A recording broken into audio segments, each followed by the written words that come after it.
अस्सलाम वालेकुम स्टूडेंट्स, मैं हूं मुस्तजाब हैदर, आपका फ़िज़िक्स टीचर। हम लोग पढ़ रहे हैं चैप्टर नंबर 9 और चैप्टर नंबर 9 की एक्सरसाइज के शॉर्ट क्वेश्चंस को डिस्कस कर रहे थे।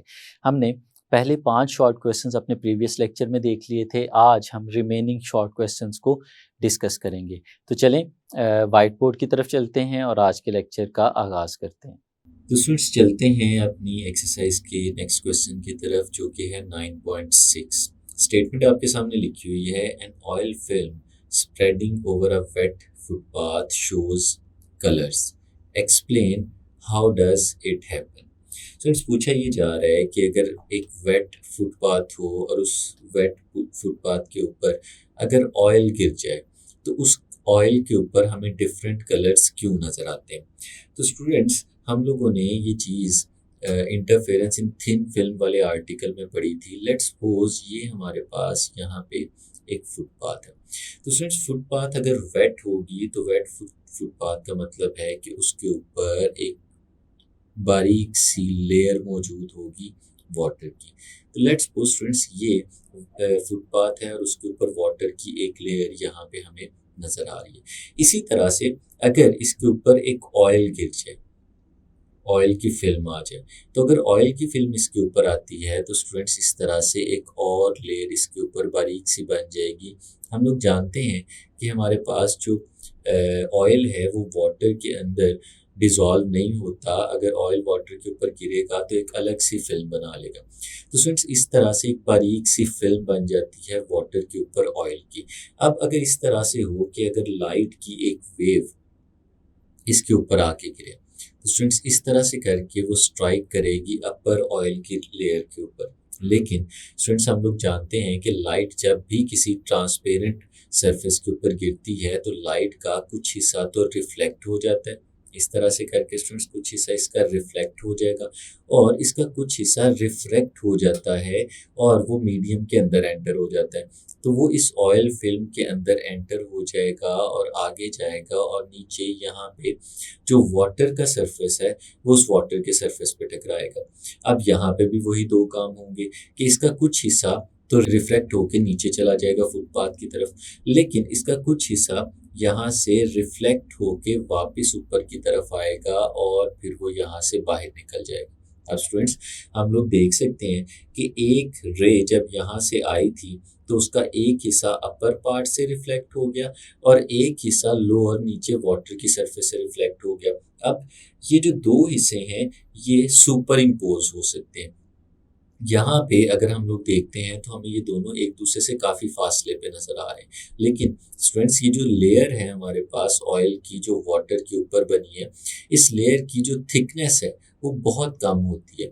यहाँ पे तो एग्जैजरेट करके बड़ी करके दिखाई गई है।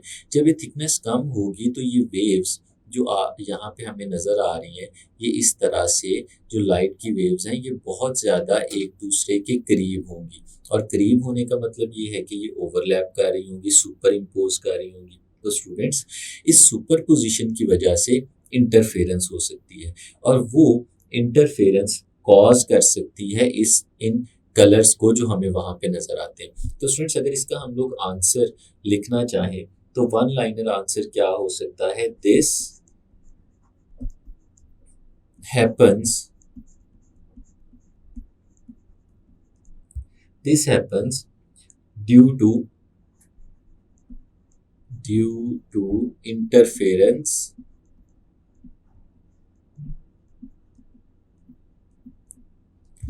of light waves। ऐसा क्यों होता है स्टूडेंट्स, क्योंकि लाइट वेव्स यहाँ पे इंटरफेयर करती हैं उसकी वजह से होता है। अब क्वेश्चन ये उठता है कि लाइट वेव्स इंटरफेयर कर कैसे सकती हैं। अब इस केस में स्टूडेंट्स हमारे पास जो लाइट यहाँ पे आके गिर रही है वो तो वाइट लाइट है और हमें पता है कि जो वाइट लाइट होती है उसका डायरेक्टली इंटरफेयर करना बहुत मुश्किल होता है, क्योंकि इंटरफेरेंस की जो पहली कंडीशन है वो ये है कि इंटरफेयर करने वाली लाइट्स जो है वो मोनोक्रोमैटिक होनी चाहिए। अब यहाँ पे तो हमारे पास वाइट लाइट है, तो वाइट लाइट तो मोनोक्रोमैटिक नहीं होती, उसमें बहुत सारी वेवलेंथ्स होती हैं। तो यहाँ पे जो एक वेव दूसरे वेव पे ओवरलैप कर रही है वो किस तरह से इंटरफेयर कर सकती है। तो स्टूडेंट्स उसको हम यहाँ पे एक्सप्लेन करते हैं। असल में होता क्या है, असल में होता ये है कि जब लाइट एक मीडियम से दूसरे मीडियम में एंटर होती है तो according to difference in their wavelengths, उसकी बहुत सारी वेवलेंथ्स एक दूसरे से अलग अलग हो जाती हैं। और वो अलग होने वाली वेवलेंथ्स जब एक दूसरे से इंटरफेयर करती हैं तो वो एज ए मोनोक्रोमेटिक लाइट ही इंटरफेयर कर रही होंगी। क्यों? क्योंकि स्टूडेंट्स वेवलेंथ्स का एक दूसरे से अलग हो जाने का तो मतलब ही ये होता है कि वो अपनी अलग से आइडेंटिटी लेके वाइट लाइट से बाहर निकल गई हैं। अब वो जो अलग अलग वेवलेंथ्स होती हैं, पॉसिबिलिटी है कि उसमें से कुछ कलर्स कोहेरेंट हो जाएं और वो इंटरफेयर करें और इंटरफेरेंस उनकी डिस्ट्रक्टिव हो जाए। तो अगर वो डिस्ट्रक्टिव इंटरफेरेंस हो गई तो जिस कलर की वेवलेंथ डिस्ट्रक्टिवली इंटरफेयर कर रही होगी वो कलर वहाँ से गायब हो जाएगा, वो कलर हमें नज़र नहीं आएगा। तो फिर अगर वाइट लाइट में से कोई एक कलर गायब हो जाएगा तो रिमेनिंग कलर्स हमें नज़र आने शुरू हो जाएंगे। अब वो वाइट कलर की फॉर्म में हमें नज़र नहीं आएगा। तो स्टूडेंट्स इस केस में भी ऐसे ही होता है कि जब लाइट का कुछ हिस्सा ऑयल की सरफेस से अपर और कुछ हिस्सा वाटर की सरफेस से रिफ्लेक्ट होके वापस आते हैं और ये मिलते हैं और इनकी ओवरलैपिंग होती है, तो फिर उस ओवरलैपिंग की वजह से इंटरफेरेंस होती है और उस इंटरफेरेंस से कुछ कलर्स डिस्ट्रक्टिवली इंटरफेयर होने की वजह से गायब हो जाते हैं और दूसरे कलर्स हमें नजर आना शुरू हो जाते हैं। तो स्टूडेंट्स फिर अगर हम इसे लिखना चाहें in the form of words तो हम ऐसे कह सकते हैं कि a light beam when a light beam incident when a light beam is incident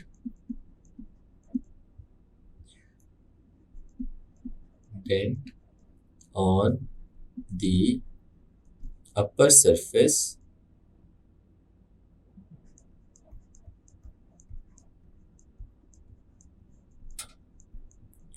a part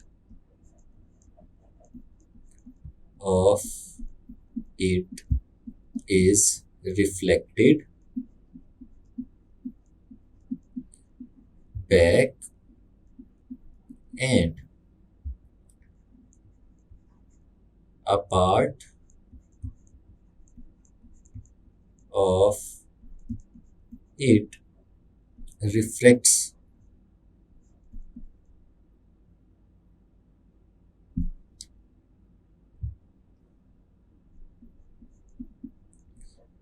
into the oil layer and then reflect back from water surface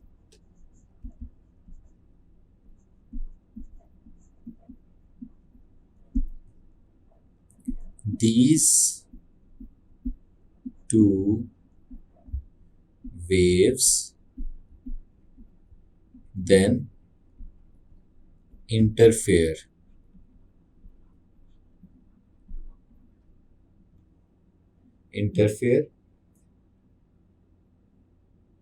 to produce diffused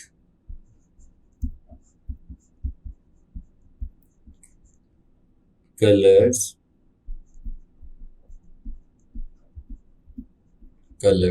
pattern। और ये diffused colour pattern होता है जो students हमें वहां पे नजर आ रहा होता है। जी तो स्टूडेंट्स नेक्स्ट क्वेश्चन है हमारा, could you obtain Newton's rings with transmitted light, if yes would the pattern be different from the obtained with reflected lights. Students ये कह रहा है कि क्या हम ट्रांसमिटेड लाइट से भी न्यूटन रिंग्स बना सकते हैं, अगर बना सकते हैं तो उसका पैटर्न रिफ्लेक्टेड लाइट की निस्बत कितना डिफरेंट होगा, क्या फ़र्क होगा। तो स्टूडेंट्स ये आपके सामने फिगर बनी हुई है जो एक सिंपल एक्सप्लेनेशन के लिए है कि किस तरह से न्यूटन रिंग्स बनते थे। हमने ये अपने आर्टिकल में स्टूडेंट्स ये चीज़ सीखी थी कि जैसे यहाँ पे एक सोर्स ऑफ लाइट है, इसमें से रेज ऑफ लाइट निकलती हैं। यहाँ पे हम लोगों ने एक बाई कन्वेक्स लेंस रखा होता है, वहाँ से रेज पैरेलल मूव करती हैं, और फिर यहाँ पे हम लोगों ने एक ग्लास की प्लेट रखी होती है जो कि 45 degrees with the horizontal place की होती है।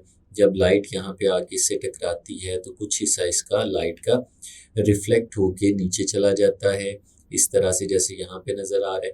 और फिर ये जो नीचे वाला सरफेस है, यहाँ पे हम लोगों ने एक ये जो आपको नज़र आ रहा है स्टूडेंट्स, इस तरह का एक प्लेनो कन्वेक्स लेंस रखा होता है, जिसका एक सरफेस जो है वो प्लेन होता है और एक सरफेस जो है वो कर्व्ड होता है। और फिर इस पे से लाइट रिफ्लेक्ट होके वापस आती है। कुछ हिस्सा यहाँ पे इस प्लेनो कन्वेक्स लेंस और नीचे जो ग्लास है, इन दोनों के दरमियान जो एयर की बाउंड्री है, कुछ उस लाइट का हिस्सा उसके अपर पार्ट से रिफ्लेक्ट होके चला जाता है और कुछ हिस्सा उसके लोअर पार्ट से रिफ्लेक्ट होके चला जाता है। और फिर जब ये दोनों लाइट्स ऊपर जा रही होती हैं तो यहाँ पे हमने माइक्रोस्कोप रखी होती है, जिसमें ये दोनों लाइट्स जब पहुँचती हैं तो हम उन्हें देखते हैं और पैटर्न देखते हैं। तो फ्रेंड्स ये था हमारा बेसिक एक्सपेरिमेंट। अगर आप इसको देखना चाहते हैं, समझना चाहते हैं, तो आप इसके आर्टिकल को, जो कि हम लोग अपने चैप्टर के लेक्चर्स में डिस्कस कर चुके हैं, वहाँ पे जाके डिटेल में देख सकते हैं। यहाँ पे इसको डिटेल में समझाना मकसूद नहीं है, सिर्फ इस क्वेश्चन का आंसर देना है जो यहाँ पे पूछा गया। तो स्टूडेंट्स, हमने देखा था कि जब इस तरह से लाइट रिफ्लेक्ट होके वापस यहाँ पे पहुँचती है तो हम इस पे बनने वाला पैटर्न देखते हैं। ये रिफ्लेक्टेड लाइट का पैटर्न कहलाता है। क्यों रिफ्लेक्टेड लाइट का पैटर्न कहलाता है? क्योंकि ये वो पैटर्न है जो यहाँ से रिफ्लेक्ट होके लाइट्स ऊपर जा रही हैं, उनसे बन रहा है, हम वो देख रहे हैं। लेकिन स्टूडेंट्स, ये लाइट का कुछ हिस्सा नीचे वाला जो हमें ग्लास नज़र आ रहा है, इसमें से रिफ्लेक्ट होके भी आगे जा सकती हैं। जो लाइट यहाँ से रिफ्लेक्ट होके कुछ इस तरह से आगे की तरफ चली जाएंगी, तो स्टूडेंट्स वो जो लाइट आगे की तरफ जा रही हैं, हम इन लाइट्स को कहते हैं ट्रांसमिटेड लाइट्स। तो अगर इन ट्रांसमिटेड लाइट्स को यहाँ पे हम किसी माइक्रोस्कोप या टेलीस्कोप की मदद से हम इन्हें यहाँ पे देखना चाहें, तो ये क्या पैटर्न हमें यहाँ पे भी नज़र आएगा या नहीं आएगा, ये क्वेश्चन पूछा जा रहा है। तो स्टूडेंट्स, इसका आंसर ये है कि हमें इन ट्रांसमिटेड लाइट्स की मदद से भी पैटर्न बनता हुआ नज़र आ रहा होगा। तो अगर वन लाइनर इसका आंसर लिखें तो वो यही होगा, yes, transmitted light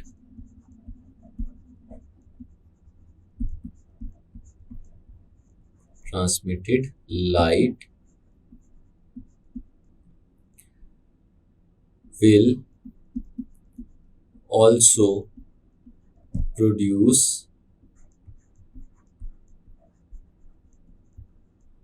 Newton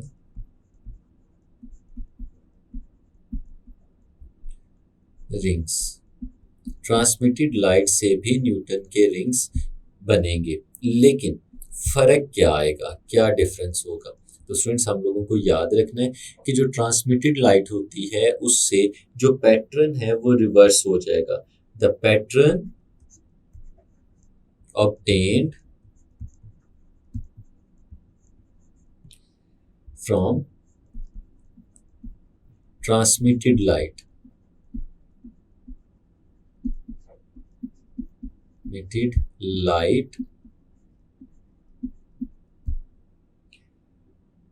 will be exactly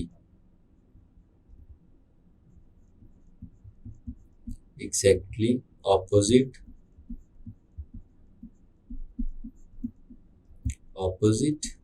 to the pattern obtained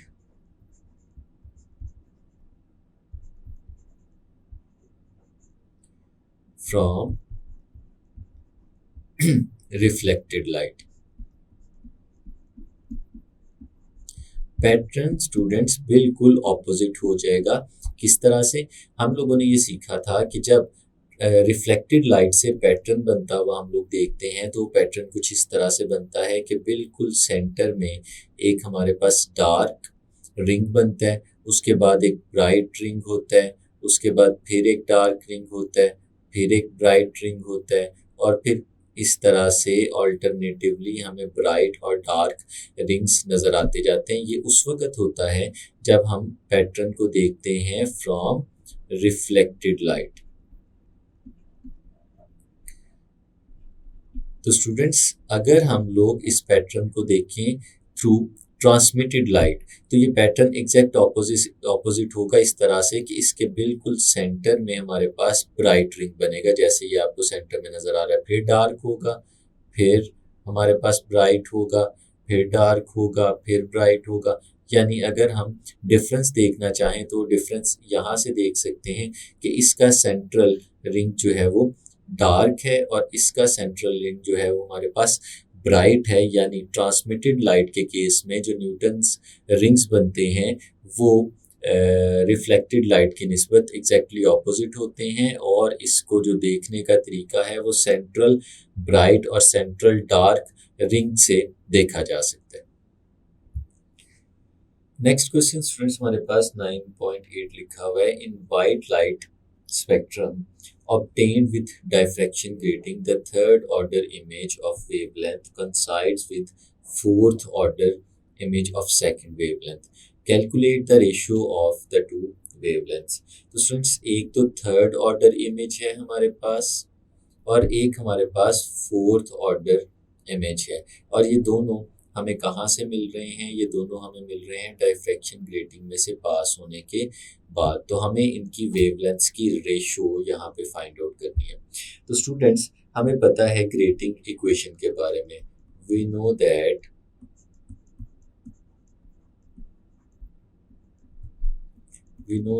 students, हमने पढ़ा था द ग्रेटिंग इक्वेशन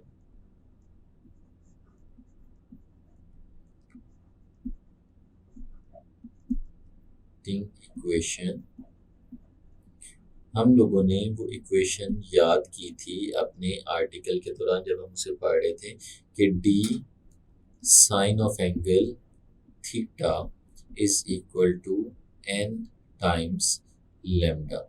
ये स्टूडेंट्स हमारे पास थी बेसिक ग्रेटिंग इक्वेशन। अब इस इक्वेशन के अंदर हमें पता है कि डी जो था ये दो कंजेक्टिव स्लिट्स के दरमियान फासला था, sine of angle theta, trigonometric ratio और थीटा उस एंगल को रिप्रेजेंट कर रहा था जहाँ पे डायफ्लेक्शन हो रही थी। और उसके बाद लेम्डा जो थी ये वेवलेंथ थी हमारे पास उस लाइट की जो हम लोग यहाँ पे यूज कर रहे थे। तो स्टूडेंट्स, अब कहा क्या गया है? फॉर फर्स्ट वेवलेंथ, क्योंकि दो वेवलेंथ है, फॉर फर्स्ट वेवलेंथ हम इसको लिख सकते हैं यहाँ पे लेम्डा 1 का नाम दे देते हैं, और इसके लिए जो हमें बताया गया है कि थर्ड ऑर्डर इमेज बन रहा है। तो थर्ड ऑर्डर इमेज बनने का मतलब ये है कि यहाँ पे हमारे पास जो n की वैल्यू आएगी उसे हम लोग 3 ले लेंगे क्योंकि ये थर्ड ऑर्डर इमेज बन रहा है। और फिर सेकेंड वेवलेंथ के लिए फॉर सेकेंड वेवलेंथ, जिसे हम लोग लेम्डा 2 का नाम दे देते हैं। तो स्टूडेंट्स, यहाँ पे जो हमारे पास n की वैल्यू आएगी वो फोर्थ ऑर्डर है, तो इसका मतलब है n की वैल्यू हम लोग ले लेंगे यहाँ पे 4। अब स्टूडेंट्स, इन्हीं दोनों चीज़ों को अगर हम सामने रखें तो अपनी इस इक्वेशन को मॉडिफाई कर सकते हैं। इस केस में हमारे पास d sine of angle theta equal आ जाएगा 3 टाइम्स ऑफ लेम्डा 1। और स्टूडेंट्स, यहाँ पे हमारे पास जो इक्वेशन है वो कुछ इस तरह से बदल जाएगी, d sine of angle theta is equal to 4 times of lambda 2। तो स्टूडेंट्स, ये हमारे पास दो इक्वेशंस यहाँ पे आ जाएंगी। अगर हम इन्हें नाम दे देते हैं इक्वेशन नंबर 1 का, और इसे हम लोग नाम दे देते हैं इक्वेशन नंबर 2 का, तो स्टूडेंट्स अगर हम इन्हें गौर से देखें तो इक्वेशन नंबर 1 और इक्वेशन नंबर 2 दोनों की लेफ्ट हैंड साइड्स सेम है। तो हम लोग कह सकते हैं from equation number 1 and equation number 2, 1 और 2 का अगर हम लोग कंपैरिजन करें तो क्योंकि दोनों की लेफ्ट हैंड साइड सेम है तो इनकी राइट हैंड साइड्स भी सेम होनी चाहिए, इक्वल होनी चाहिए। तो हम लोग कह सकते हैं 3 times of lambda 1 equation number 1 की राइट हैंड साइड, ये इक्वल होगी इक्वेशन नंबर 2 की राइट हैंड साइड जो कि है 4 टाइम्स ऑफ लैम्डा बाय 2। और फिर अगर हम इसे थोड़ा सा रीअरेंज करें, लैम्डा 1 यहाँ पे लिखा हुआ है स्टूडेंट्स लेफ्ट हैंड साइड पे, इस लैम्डा 1 को हम लोग डिवाइड कर देते हैं दूसरी तरफ लिखे हुए लैम्डा 2 के साथ जो यहाँ पे आके इसके साथ डिवाइड होगा। और राइट हैंड साइड पे हमारे पास 4 लिखा हुआ है, उसको वहीं पे लिखा रहने देते हैं, 3 को उस तरफ ले जाते हैं और 3 वहाँ पे जाके डिवाइड हो जाएगा। तो स्टूडेंट्स हम देख सकते हैं कि हमारे पास लैम्डा 1 ओवर लैम्डा 2 इसकी रेशियो निकल आएगी और वो रेशियो किसके बराबर आ रही है, वो रेशियो स्टूडेंट्स बराबर आ रही है 4 डिवाइडेड बाय 3 की। तो ये स्टूडेंट्स हमसे पूछा गया था कि calculate the ratio of the two wavelengths, तो हमने दोनों वेवलेंथ्स की रेशियो कैलकुलेट कर ली और ये रेशियो है 4:3।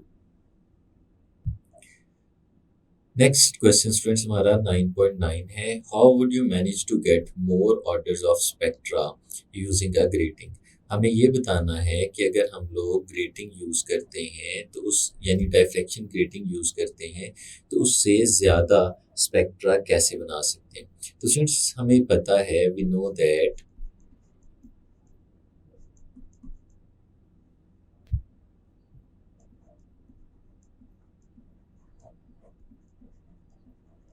जो फॉर्मूला है हमारे पास डायफ्रैक्शन ग्रेटिंग के लिए वो हमें याद है, वो किसके इक्वल होता है, वो इक्वल होता है d sine of angle theta into is equal to n times lambda. Students इसके बराबर होता है। अब इस केस में हमें एन को डिस्कस करना है, हमें ऑर्डर ऑफ स्पेक्ट्रा इंक्रीज करना है यानी एन की वैल्यू इंक्रीज करनी है।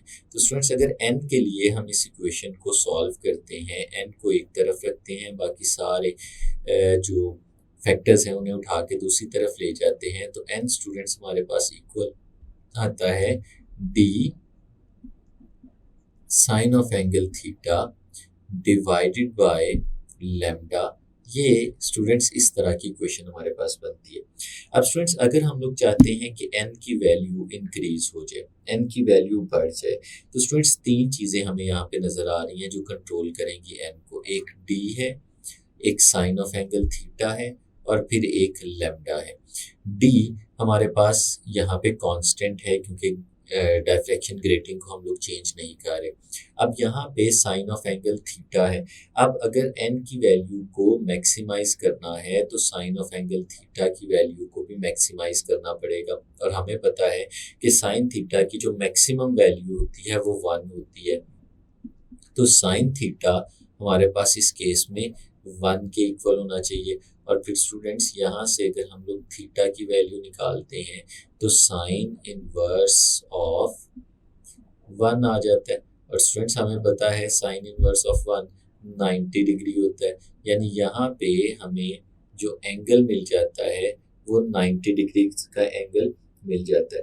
तो स्टूडेंट्स मैक्सिमम वेवलेंथ के लिए एक मैक्सिमम ऑर्डर ऑफ स्पेक्ट्रा के लिए एक चीज़ तो हमें ये आ गई कि हमारा एंगल यहाँ पे 90 डिग्रीज होना चाहिए। अब अगर ये दो चीज़ें हमारे पास कांस्टेंट्स की फॉर्म में आ जाएं तो स्टूडेंट्स फिर हम लोग ऐसे लिख सकते हैं कि हमारा जो n यहाँ पे लिखा हुआ नजर आ रहा है that n is proportional to 1 over lambda, क्योंकि d तो हमारा कांस्टेंट था और साइन थीटा हमने 90 डिग्रीज ले लिया। तो स्टूडेंट्स अगर यहाँ पे देखते हैं तो हमें नजर आ रहा है कि n यानी जो ऑर्डर्स ऑफ स्पेक्ट्रा है that is inversely proportional to the wavelength.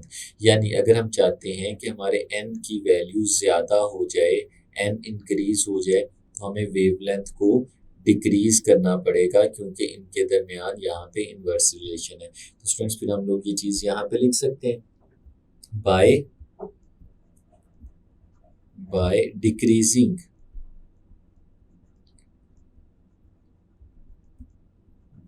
Decreasing the wavelength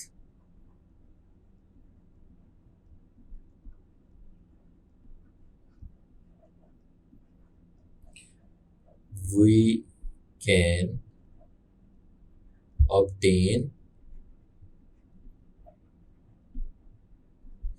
more order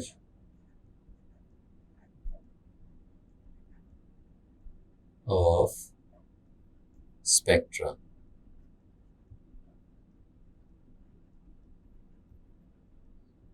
तो ये है स्टूडेंट्स हमारे इस क्वेश्चन का आंसर। स्टूडेंट्स नेक्स्ट क्वेश्चन की तरफ चलते हैं जो कि है 9.10 why polaroid sunglasses are better than ordinary sunglasses. तो स्टूडेंट्स हमें ये बताना है कि पोलराइड सनग्लासेस जो है वो ऑर्डिनरी सनग्लासेस से बेटर क्यों होती हैं। तो स्टूडेंट्स हम लोगों ने सीखा था कि हमारे पास जो लाइट होती है वो लाइट हर प्लेन में ऑसिलेट कर रही होती है। यानी अगर हम लाइट को देखें जैसे हम यहाँ पे ड्रॉ करते हैं तो लाइट हमारे पास इस तरह से हर प्लेन के अंदर ऑसिलेट करती हुई नजर आ रही होती है। अब स्टूडेंट्स अगर इस लाइट को किसी पोलराइड में से पास कराएं तो पोलराइड में से पास करने के बाद क्या होता है कि इस लाइट के कुछ प्लेन्स ब्लॉक हो जाते हैं। लेट्स सपोज स्टूडेंट्स ये हमारे पास एक पोलराइड था और ये पोलराइड जब लाइट इसमें से पास करती है तो सारे प्लेन्स को ब्लॉक कर देता है एक्सेप्ट वो प्लेन जो इस डायरेक्शन में मौजूद है। तो स्टूडेंट्स इस केस में हमारे पास जो लाइट मिलती है वो हमें इस डायरेक्शन में इस प्लेन में मिलती है और बाकी सारे प्लेन्स को इसने ब्लॉक कर दिया। अब स्टूडेंट्स जब ये लाइट इस तरह से इस पोलराइड में से पास करके आगे जा रही है तो इसमें से सारे प्लेन्स ब्लॉक हो गए, सिर्फ एक प्लेन हमें यहाँ पे मिल गया। तो इसका मतलब ये हुआ कि इस पोलराइड ने बहुत सारी लाइट को ब्लॉक कर दिया है जो हमारी आंखों तक नहीं पहुंच पा रही, और जब वो आंखों तक नहीं पहुंच पाएगी तो हमारी आंखों में जो ग्लेयर है और जो और हार्मफुल वे प्लेन्स हैं लाइट के वो नहीं पहुंच पाएंगे और सिर्फ हमारे पास वो वाले प्लेन्स आएंगे जो हमारी आंखों को बहुत ज़्यादा नुकसान नहीं देंगे और लाइट की इंटेंसिटी इतनी होगी कि हमारी आंखों को ज़्यादा नुकसान नहीं दे पाएगी। तो इस तरह से पोलराइड में से जब लाइट पास करती है तो उसके प्लेन्स के ब्लॉक हो जाने की वजह से वो उतनी हार्मफुल नहीं रहती जितनी वो वैसे मौजूद होती है। जैसे स्टूडेंट्स हम लोगों ने देखा है कि जो कोह पेमा होते हैं जो माउंटेन्स को समिट करते हैं, पहाड़ों को सर करते हैं, तो उन्होंने एक ख़ास किस्म की स्पेशल पोलराइड सनग्लासेस लगाए होते हैं ताकि उनकी आंखों में स्नो से रिफ्लेक्ट होके पड़ने वाली लाइट ना गिरे, क्योंकि वो लाइट बहुत ज़्यादा इंटेंसिटी की होती है और आंखों को नुकसान दे सकती है। इसी तरह से आपने देखा होगा कि डिफरेंट गेम्स में जैसे क्रिकेट है, क्रिकेट की में अगर बाउंड्री पे मौजूद आप प्लेयर्स को देखें तो अक्सर उन्होंने सन ग्लासेस लगाए होते हैं और वो सन ग्लासेस लगा के अगर कोई बॉल ऊपर चला जाता है तो उसे कैच कर सकते हैं बहुत आसानी से। वो भी पोलराइड सन ग्लासेस होते हैं क्योंकि वो जो लाइट का ग्लेयर है उसे रोक देते हैं। तो स्टूडेंट्स फिर अगर हम इसके आंसर को लिखना चाहें तो हम क्या कह सकते हैं कि polaroid sunglasses are better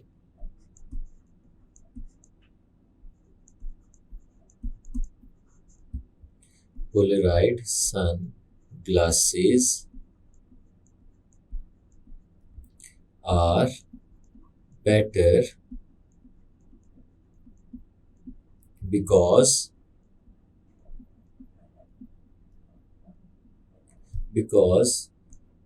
these glasses block certain planes of light। Certain planes को रोक लेते हैं और सिर्फ चंद एक प्लेन्स को आने देते हैं। उससे होता क्या है? उससे होता ये है दैट reduces ग्लेयर, इससे एक तो ग्लेयर रिड्यूस हो जाता है और दूसरा क्या होता है and it protects protects the eye from harmful intensity.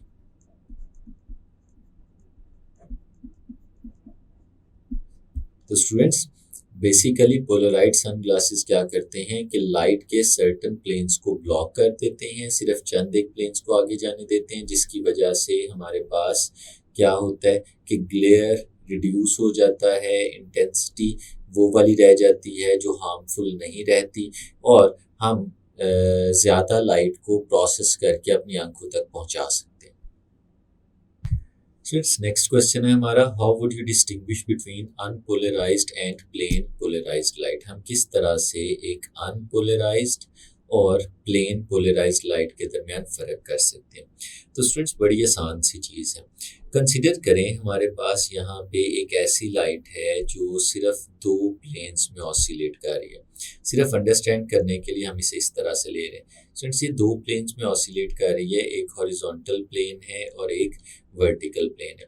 अब स्टूडेंट्स हम इस लाइट को ये इस डायरेक्शन में ट्रैवल कर रही है और हम इसके रास्ते में एक प्लेन पोलराइजर रख देते हैं। अब स्टूडेंट्स लेट्स सपोज वो इस तरह का एक पोलराइजर है जो वर्टिकल प्लेन में ऑसिलेट करने वाली लाइट को तो पास करने देगा, लेकिन हॉरिजॉन्टल प्लेन में जो लाइट है वो पास करके आगे नहीं जा सकेगी। तो स्टूडेंट्स जब ये लाइट मूव करते करते आगे जाएगी तो इसका एक प्लेन जो है वो ब्लॉक हो चुका होगा, हॉरिजॉन्टल प्लेन तो आगे नहीं जा पाएगा, लेकिन वर्टिकल प्लेन को ये आगे जाने देगी और ये लाइट हमें इस पोलराइजर में से पास करने के बाद इस फॉर्म में मिल जाएगी। अब स्टूडेंट्स ये जो लाइट इस वक्त हमारे पास मौजूद है ये पोलराइज्ड है, ये प्लेन पोलराइज्ड लाइट है। ये जो लाइट हमारे पास मौजूद थी ये अनपोलराइज्ड लाइट थी। अब स्टूडेंट्स अगर हम ऐसे करें, ये लाइट तो ट्रेवल करते करते आगे जा ही रही है, इसके रास्ते में एक और पोलराइजर रख दें और वो पोलराइजर भी इसी डायरेक्शन में रखें जैसे हमने पहले रखा हुआ था। अब स्टूडेंट्स हमें पता है कि लाइट के इस प्लेन को तो इस पोलराइजर ने भी आगे जाने देना है, इसने भी अलाउ करना है। तो ये जब लाइट इसमें से पास करेगी तो पास करने के बाद भी इसी फॉर्म में हमें नज़र आ जाएगी। अब इसी फॉर्म में नज़र आने का मतलब क्या है स्टूडेंट्स? मतलब ये है कि लाइट जो है उसकी इंटेंसिटी पे कोई फ़र्क नहीं पड़ रहा होगा। यहाँ से जब लाइट यहाँ तक पहुँची थी तो इसके एक प्लेन के ब्लॉक हो जाने की वजह से यहाँ पे मौजूद लाइट की इंटेंसिटी कम हो गई होगी, लेकिन जब यहाँ से पास करके आगे जाएगी तो लाइट की इंटेंसिटी में कोई फ़र्क नहीं आ रहा होगा क्योंकि कोई भी प्लेन इसका ब्लॉक नहीं हुआ। अब स्टूडेंट्स अगर हम आगे इस तरह का काम करें कि एक पोलराइजर और प्लेस कर दें, लेकिन वो पोलराइजर कुछ इस फॉर्म में मौजूद हो, वो हॉरिजॉन्टल प्लेन को अलाउ कर सकता हो, तो अब स्टूडेंट्स जब ये लाइट इसमें से पास करके आगे जाने की कोशिश करेगी तो ये इस लाइट को ब्लॉक कर देगा और हमें यहाँ पे कोई भी लाइट नहीं मिलेगी। यानी ये लाइट इस पोलराइजर में से पास करके आगे नहीं जा सकती क्योंकि ये वर्टिकल प्लेन में है और ये पोलराइजर जो है सिर्फ हॉरिजॉन्टल प्लेन को आगे जाने देता है। अब स्टूडेंट्स ये जो चीज़ हमें यहाँ पे नज़र आ रही है इसको हम लोग यूज़ कर सकते हैं पोलराइज्ड और अनपोलराइज्ड लाइट के दरमियान फ़र्क करने के लिए। किस तरह से? लेट्स सपोज स्टूडेंट्स हमारे पास एक लाइट हमें दी जाती है और हमें नहीं पता कि वो लाइट जो है वो पोलराइज्ड है या नहीं है। तो हमें अगर नहीं पता वो लाइट किस तरह की है तो हम उसके रास्ते में एक पोलराइजर रख देते हैं। जैसे यहाँ पे ये एक पोलराइजर इसके रास्ते में रखा गया, वो क्या करेगा, एक प्लेन की लाइट तो आगे जाने देगा लेकिन और किसी भी प्लेन की लाइट को आगे नहीं जाने देगा। अगर हम इसको रोटेट करवाना शुरू कर दें, हम इसको घुमाना शुरू कर दें, ये इस डायरेक्शन में रोटेट करना शुरू कर दें, जब ये रोटेट करेगा तो ये लेट्स सपोज इस स्टेट में आ जाता है। तो स्टूडेंट्स जब ये इस स्टेट में आ जाएगा तो ये हॉरिजॉन्टल प्लेन को आगे जाने देगा और फिर जो हमारा वर्टिकल प्लेन है उसे ब्लॉक कर देगा। तो इस केस में अगर हमारे पास लाइट जो है वो अगर इस तरह से दो प्लेन्स में ही जा रही थी और जब वो यहाँ से पास करेगी इस पोलराइजर में से, जब हमने इसे रोटेट कर दिया होगा यानी हमने उसे इस डायरेक्शन में ले आए होंगे, तो स्टूडेंट्स क्या होगा कि लाइट इसमें से पास करेगी और पास करने के बाद इस प्लेन में हमारे पास इस तरह से मौजूद होगी। इसने वर्टिकल प्लेन ब्लॉक कर दिया। लेकिन स्टूडेंट्स अगर हम इसे रोटेट करके इस डायरेक्शन में लेके जाते हैं, तो स्टूडेंट्स देखिए यहाँ पे इन दोनों केसेस में, इस केस में और इस केस में एक एक प्लेन लाइट का ब्लॉक हो चुका है और एक एक प्लेन लाइट का फिर भी आगे जा रहा है। तो स्टूडेंट्स यहाँ से यहाँ तक आते आते लाइट की इंटेंसिटी रिड्यूस होगी। जैसे यहाँ से यहाँ पे गई थी, फिर भी आधा प्लेन ब्लॉक होने की वजह से आधी इंटेंसिटी कम हो गई और इस केस में भी आधी इंटेंसिटी कम हो गई। यानी अगर हम अपने पोलराइजर को रोटेट कर देते हैं तो उसके रोटेट करने से लाइट की इंटेंसिटी आधी रह जाती है। और ये हमें चीज़ बता रही है कि किसी भी डायरेक्शन में अगर पोलराइजर रख रहे हैं तो लाइट के कोई ना कोई ऐसे प्लेन्स मौजूद हैं जो आगे की तरफ चले जाते हैं। तो स्टूडेंट्स अगर अगर आप पोलराइजर रख के पोलराइजर को रोटेट करवाना शुरू कर दें और उसके रोटेट करने से लाइट की इंटेंसिटी पे कोई ख़ास फ़र्क ना पड़े, यानी जितनी कम हो गई थी उतनी ही कम हुई रहे, तो इसका मतलब होता है कि हमारी लाइट जो थी वो अनपोलराइज थी। लेकिन स्टूडेंट इमेजिन करें कि जो लाइट हमारे पोलराइजर में से गुजर रही है वो पहले ही इस फॉर्म में मौजूद है। ये लाइट तो स्टूडेंट्स पहले से ही प्लेन पोलराइज्ड है। अब अगर ये इस पोलराइजर में से पास करेगी तो यहाँ पे इंटेंसिटी में कोई फर्क नहीं पड़ेगा। लेकिन अगर हम उस पोलराइजर को रोटेट करा देते हैं तो ये लाइट आगे पास ही नहीं करेगी, इंटेंसिटी जीरो हो जाएगी। तो स्टूडेंट्स यहाँ से हम ये रिजल्ट निकाल सकते हैं कि अगर हमारी लाइट पहले से ही प्लेन पोलराइज्ड हो और फिर हम उसको पोलराइजर में से पास करवाएं और पोलराइजर को रोटेट करवाएं, जैसे कि हमने यहाँ पे इस पोलराइजर को रोटेट करवाया और रोटेट करवा के हमने इस पोलराइजर को ये वाली शेप दे दी, तो फिर इसमें से लाइट पास करके आगे नहीं जा पाएगी, इंटेंसिटी बहुत कम हो जाएगी।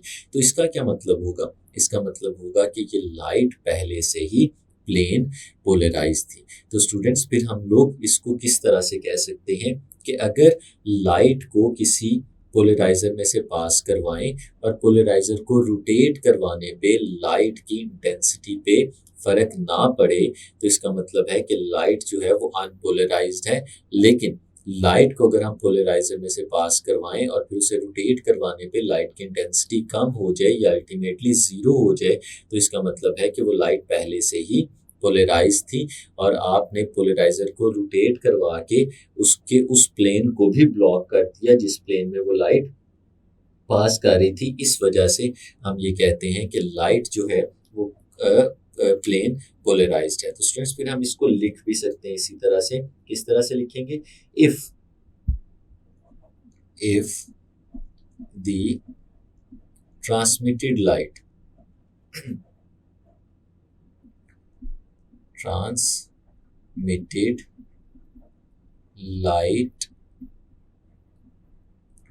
is plane polarized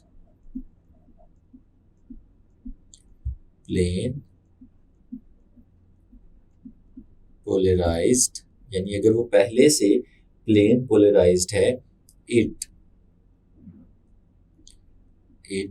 becomes dimmer and dimmer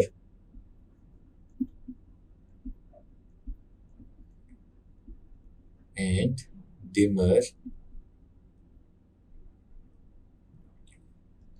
and disappear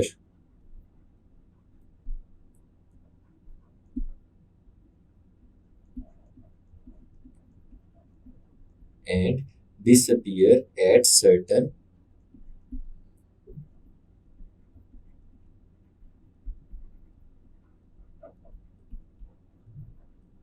orientation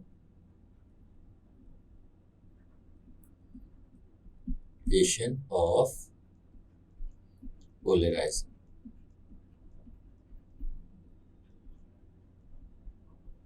तो स्टूडेंट्स वो क्या होगी कि खास जब उसकी ओरिएंटेशन आएगी तो उस पे वो बिल्कुल डिसअपियर हो जाएगी। इसका मतलब है कि वो प्लेन पोलराइज्ड है। अदरवाइज अगर उसकी फर्क नहीं पड़ता तो इसका मतलब है कि वो अनपोलराइज्ड है। जी तो स्टूडेंट्स नेक्स्ट क्वेश्चन की तरफ चलते हैं। ये हमारी फिल इन द ब्लैंक्स हैं, लेकिन स्टूडेंट्स हमें पता है कि पेपर में हमारी फिल इन द ब्लैंक्स तो नहीं पूछी जाती, लेकिन इन फिल इन द ब्लैंक्स से शॉर्ट क्वेश्चंस भी बन सकते हैं और ये एमसीक्यूज की फॉर्म में भी पूछी जा सकती हैं। तो स्टूडेंट्स हमें अच्छे से इनके बारे में पता होना चाहिए। फिल इन द ब्लैंक्स को देखें तो पहली फिल इन द ब्लैंक्स हमारे पास लिखी हुई है, according to dash each point on a wave front acts as a source of secondary dash. तो स्टूडेंट्स हम लोगों ने पढ़ा था कि हमारे पास जो हाइजेंस प्रिंसिपल है,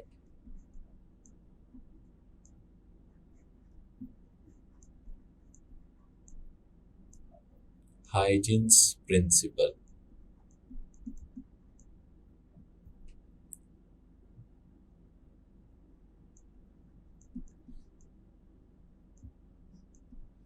Huygens principle, each point on a wavefront acts as a source of secondary wavelets.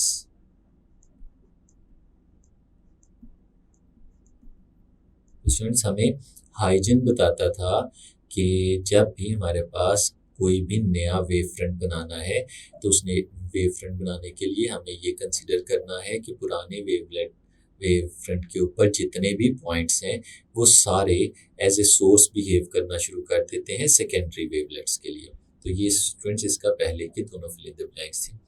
In Young's experiment, the distance between two adjacent bright fringes for violet light is dash than that for green light. अब students हम लोगों ने Young's experiment में fringe spacing के लिए formula देखा था जो डेल्टा वाई था, और स्टूडेंट्स ये बराबर था lambda L divided by T.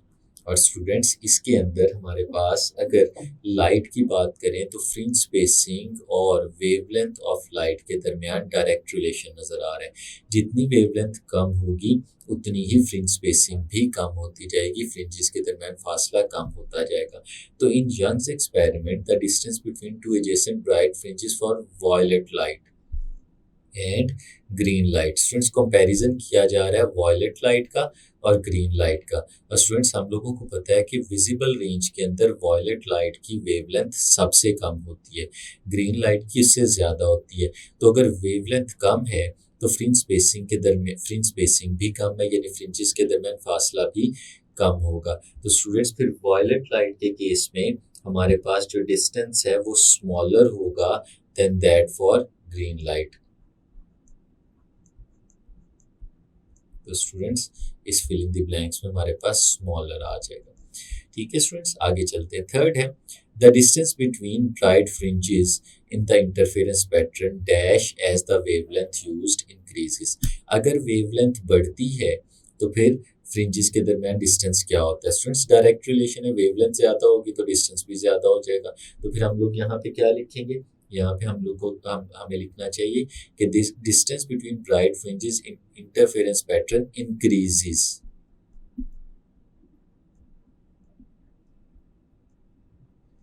Increase as the wavelength used increases. तो डिस्टेंस जो है वो इंक्रीज करता है जब वेवलेंथ है जो यूज कर रही है वो भी हम लोग इंक्रीज करते हैं। तो next question, a diffraction grating is used to make a diffraction pattern for yellow light and then for red light. Means दो लाइट्स यूज हो रही हैं, एक येलो लाइट यूज हो रही है और उसके बाद हमारे पास एक रेड लाइट यूज हो रही है। The distance between red spots, अब रेड स्पॉट्स की के डिस्टेंस को बताना है, will be dash than for yellow spots. तो रेड स्पॉट्स और येलो स्पॉट्स के डिस्टेंस की बात करें तो यही स्टूडेंट्स हमें नजर आ रहा है कि वेवलेंथ पे डिपेंड कर रहे हैं। अगर वेवलेंथ ज़्यादा होगी तो डिस्टेंस ज़्यादा होगा। अब रेड की वेवलेंथ येलो की वेवलेंथ से ज़्यादा होती है तो फिर डिस्टेंस भी रेड का ज़्यादा होगा, तो हम इसे लिखेंगे ग्रेटर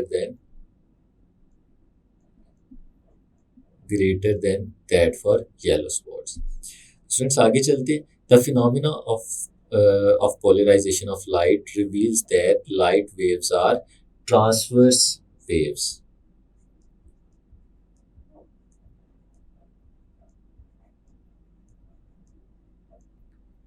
ट्रांसवर्स वेव्स, स्टूडेंट्स ये आपने याद रखना है, बहुत इंपॉर्टेंट एमसीक्यूज के लिए कि ये हमने पढ़ा था, सीखा था जब हम पोलराइजेशन ऑफ लाइट पढ़ रहे थे कि जो लाइट वेव है ये उसकी ट्रांसवर्स नेचर को प्रूव करने के लिए यूज होता है। नेक्स्ट है स्टूडेंट्स हमारे पास a Polaroid is a commercial polariser.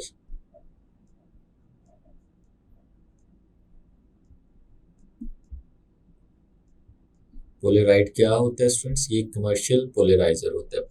और लास्ट क्या है? A Polaroid glass dash the glare of light produced at the road surface. तो ये क्या करता है? ये रिड्यूस करता है। पोलराइड ग्लास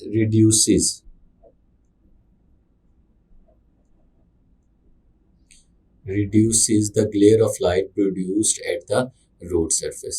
तो स्टूडेंट्स ये थी हमारी एक्सरसाइज और इसके शॉर्ट क्वेश्चंस और फिल इन द ब्लैंक्स।